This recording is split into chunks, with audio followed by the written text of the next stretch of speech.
Brought to you by TechnoSpark 20 series smartphones. I'm superhuman.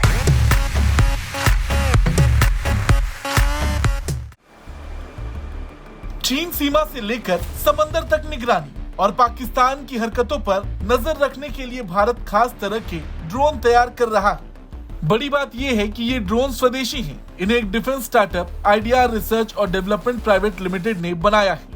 इस private company ने डूट MK1 nano drone को 3 विशेष variant में पेश किया है। ये पहली बार है कि इस देश में स्वदेशी रूप से नैनो ड्रोन विकसित किए गए। अगर बात करें डूट MK1 ड्रोन की, तो इसकी सबसे खास बात यह है कि इस ड्रोन का वजन मात्र 200 ग्राम है। इस ड्रोन का एडवांस टाइम यानी कि इस ड्रोन की उड़ान भरने की क्षमता 30 मिनट है। ये ड्रोन बहुत कम ध्वनि के साथ 80 किलोमीटर प्रति घंटे की अधिकतम गति तक पहुंच सकते हैं।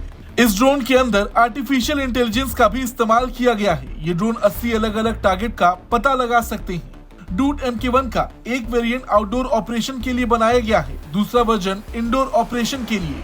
इन नैनो ड्रोन को इमरजेंसी सिचुएशन के दौरान 10 सेकंड के भीतर तैनात किया जा सकता है।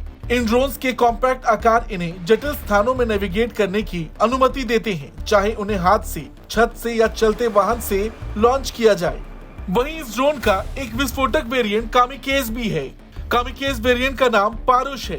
पारुष का अर्थ है घातक या विनाशकारी। इस ड्रोन की अगर खासियत की बात करें तो ये ड्रोन विस्फोटक ले जाने में सक्षम होता है। ड्रोन में विस्फोट करने के लिए एक किल बटन होता है और ये अपने लक्ष्य तक पहुंचने पर फट जाता है। इस विस्फोटक ड्रोन का सफलतापूर्वक परीक्षण किया जा चुका है और अब सुरक्षा हिस्से पर काम किया जा रहा है।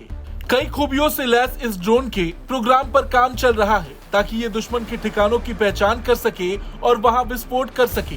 ये ड्रोन दिसंबर तक तैयार हो जाएगा। जिस कंपनी ने इस ड्रोन को बनाया है उसके मुताबिक इन नैनो ड्रोन का परीक्षण आर्म फोर्सेस के विभिन्न कमांड्स के साथ साथ NSG और असम राइफल्स द्वारा किया गया था। जानकारी के मुताबिक ये ड्रोन 5 से 6 लाख रुपए की कीमत में आते हैं और सेना ने 20 इकाइयों का उत्पादन भी किया है। इन ड्रोन्स को विशेष रूप से भारतीय परिस्थितियों के लिए तैयार किया गया है। इन ड्रोन्स ने ऊंचाई वाले क्षेत्रों, रेगिस्तानों और अलग अलग मौसम की स्थितियों में सफलतापूर्वक परीक्षण पास किया है। ये नैनो ड्रोन आतंकवाद विरोधी अभियानों, नजदीकी लड़ाई के लिए काफी आवश्यक माने जा रहे हैं। आपको भारत का ये स्वदेशी ड्रोन कैसा लगा, कमेंट करके जरूर बताएं। ब्यूरो रिपोर्ट, भारत तक।